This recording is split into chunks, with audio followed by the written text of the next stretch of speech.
It's April 8th, 2022.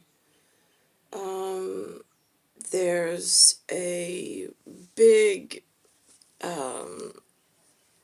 eyesore celebration going on the public television, or the Verizon Fios television in New York, about this humorously flippant, I say clear and present danger, in an arborous kind of way, and connect the dots. The family estate is named one thing. The family estate has portraits of specific key characters throughout space and time who have genetic ancestors, who have genetic dispositions and genetic traits that resemble their appearance throughout history. And yet you have this gathering in and around this District of Columbia, just like this NYC, New York City, city limits, for some reason, like swarms. I mean, like cicadas swarm, bees, Africanized bees swarm in colonist types. They're usually signs of their killing off the natural fauna and flora, and it's dangerous for the indigenous honeybee, or the indigenous whatever. The Asian or the Asiatic beetle was another. The Asian hornet was another. In my life frame that they brought up. These are significant natural signs, as well as demographically populous, significant in connecting the dots. And then I think of, well, the city I'm in, they call it the city itself, the CITY, they call the Big Apple. It's not the state of New York is Big Apple, but the city of New York is Big Apple. Then you have, but it's Empire State with a Big Apple City. You had a Big Apple Circus. At one point, that was Bar Num, for beasts of Barden, and bartering. And then there was the Bailey, which is the sheriff, who patrols just outside or within the castle walls, but just outside of the residential quarters. The sheriff, which spells she and if, or the IFF, for the traveling wanders and gypsum board, who has a Jaeger somewhere.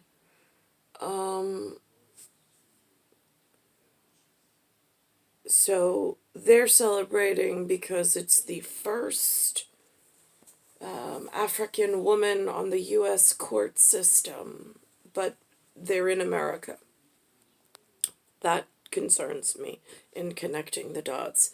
At the same time, I'm just praying and hoping that I become, in this Big Apple, in this POWMIA position of, like, it feels like no self-worth whatsoever.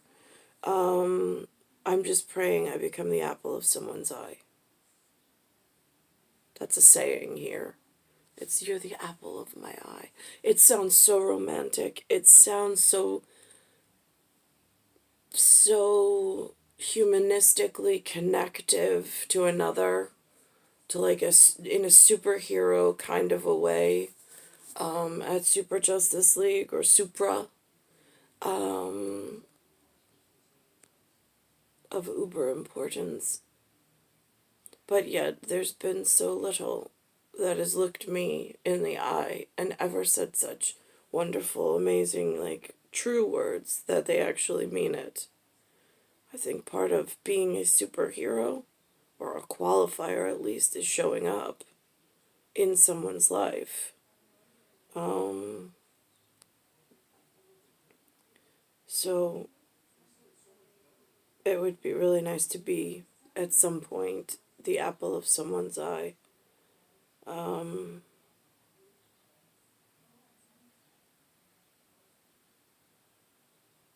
Again, I have a two-tone, so I have an apple core, and that's perhaps been left in the sun and discolors slightly.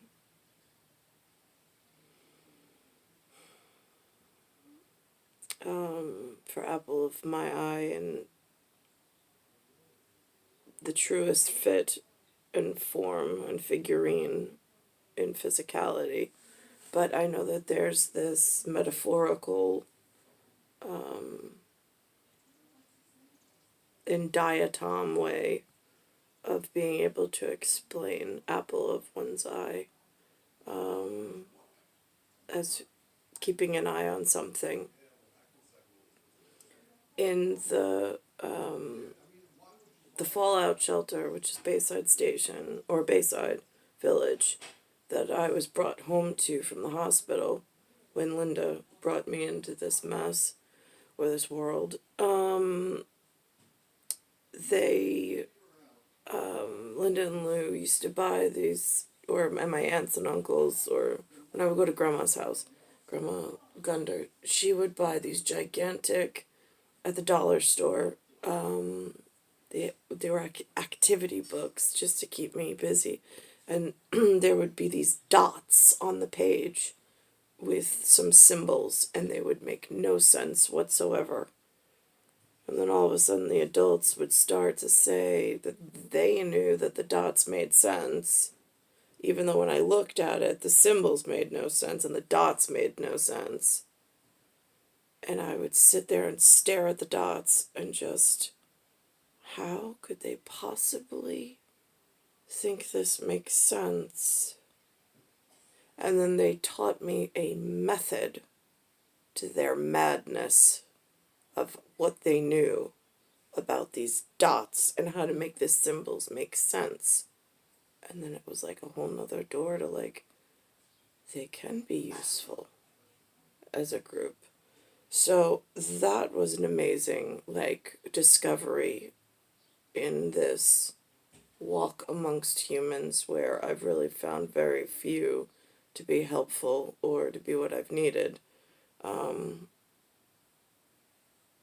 But that was a positive sign that they are able to work together to teach me something useful, and that at least opened the door for hope, and a possibility of a connection. What they reveal to me and what they don't, and now I have used this televised whatever and some other societal and the flippantly humorous. I mean, I see very little of myself and my children's future in, if it's a reflective mirror of some futuristic or futurama of what's up ahead. It's very concerning. I see a lot of what they're calling Southeast Asia, and a lot of African on the New York televised in the Big Apple. I don't know what Honorable Kathy Hochul upstate, I don't know what she sees. I don't know what President Joe Biden and Dr. Jill see in Washington on their whatever, on their televised casters. But in an arborous way of, in a garden of something, and the flippant being, it's almost like a replacement, like one, if you are the giant at Jack and the Beanstalk, it's almost like the giant is reaching through the cloud and pulling pieces off and just replacing one at a time, and then, like, looking around like, did anybody notice the dot changed in the system? until it gets to a point where so many dots have been changed, and now I'm in this compromised position, but it wasn't my compromise. Somebody else, I mean, betrayal, sold me out, I don't know, in the big, wide, powerful world of the powers that be and the gods, and then their fight with something else. I don't know how they explain themselves in all of this, but it is frightening to see such exuberance and power and movement and excitement behind this clearly flippant and replacement within the U.S. system, or what's calling itself U.S. of America in North America, but by continental bodies that are not able to walk to Washington or New York, or Washington D.C. or New York, from where their claim is in staking a claim. They had to have reached by air or by sea or by water somehow, waterway. It's not like, it's, again, by what they're voicing, there is a clear migrational problem that has not been intercepted or deflected, and I'm not clear why, but it definitely looks as though somewhere someone's missing something. I know I'm missing the person who looks at me affectionately and actually means it. I don't have that with Linda and Lou. Never have. I don't have that. I have that with my children at times, but they've been taken away in this disgusting whatever this is.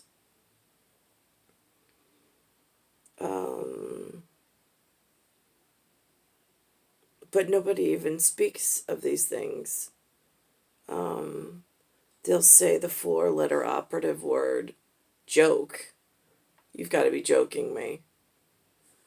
It's like, well, I can't at this point really clearly discern between joshing you and joking you. I mean, like, and I'm not the one who's making these choices or replacements, quite frankly. These are powers that be that lie in really heavily fortified institutions and whatever, and they've been flourishing gardens of thoughts and strategies and ideas. I mean, almost it feels like unchecked or unmarked. I don't know. Not quite sure. By the level that in my one life frame has unfolded in this clearly marked family estate that is supposed to have a very clear objective and mission as a unit, but yet is not performing as such. And I'm just one in the field. It's not something like I don't even know how to seal an envelope and where to mail it at this point in a U.S. post system with some kind of federal whatever. And then I look at what's in the U.S. post and federal system locally, and I'm like, there's not even somebody to reach out to. They've ripped the integrity of the local community apart. There's a foreign body that calls itself a senator. There's a foreign body that calls itself a borough president, or Queen's president. I did not elect these people. I didn't even find these people.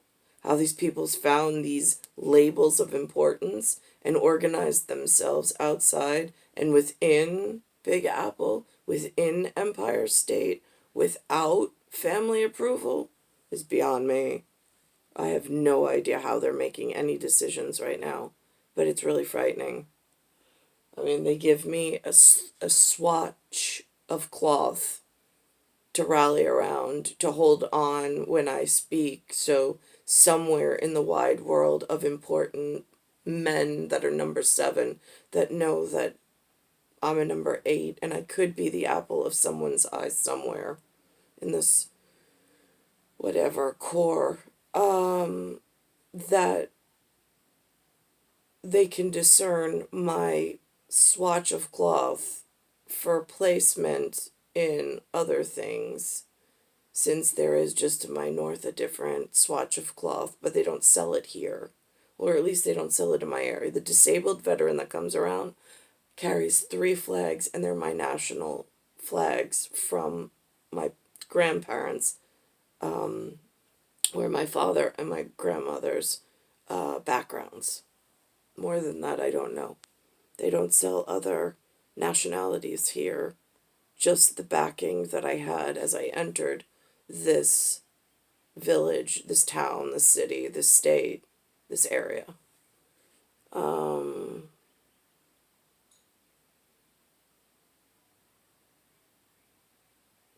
But connecting the dots, as I look around, I've been making several of them, has been easier, but what's more difficult is somewhere in the more powerful units of the world, someone doesn't like what I say, or that I'm standing up for something that I see that's wrong for hand raising. And then when I wake up in the field of New York, field of study, field of whatever, for someone somewhere in their career that's in charge of something important, I wake up in my physiology and my anatomy, and it feels like something just outside of my visual spectrum is being manipulated and putting unnecessary pressure changes on my inner chamber of like residential security and protection. I don't know by how. I'm sure it's by some machine, some integrated whatever, and some advanced whatever, but in some advanced programming. But today, especially on my left side, my knee, the articulation of my knee and the long bone at the distal end of my long bone, it was really hard to put pressure on it. There was so much aching as I tried to walk my son to school. And even just laying here this morning, my entire back, it just felt like someone was, like in the movie Passion of the Christ, where they actually take a leather whip and they whip someone. That's what it feels like without the skin coming apart. But it feels like that level of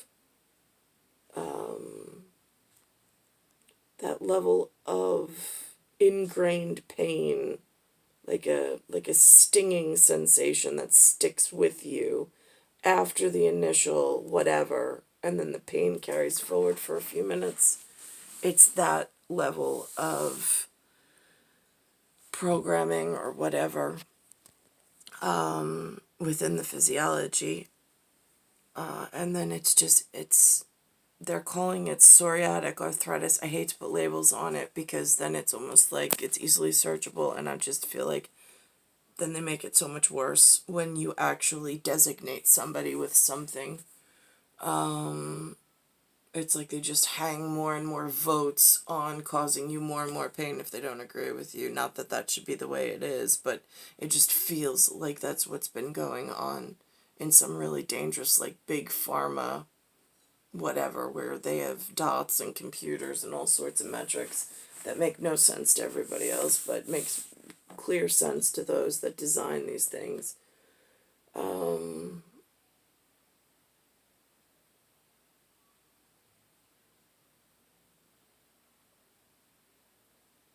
So that's where I'm at this morning.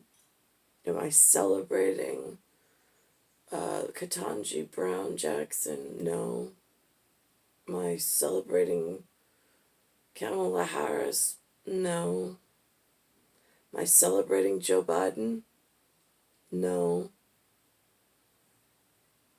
They're Josh or Joke. it's flippant humor, and it's something to do with international arms elsewhere that are up to something. It's clear on the world stage, if the world is your stage. I mean, if I introduce on an auger or even in a tubular slate a microbiota, the culture is going to grow. Sometimes it takes 24 hours, sometimes 48 hours. Sometimes it only takes minutes, depending on how virile it is. It's just, if world is the stage and not just a petri dish auger, it's so clear that they're interconnected in an intramural and in like a mural that you paint on the wall, an intramural way of disingenuous and disintegrity to like disembowel some really important key factors that need to be propped up and strengthened, not broken down. And it's going in the wrong direction as far as I can see. It's star 1978, star 8378, Nicole, Cattaruzza. It's Earth, solar system, Milky Way, universe, galaxy is broken. It's Bayside Station, Bayside, New York, 11361.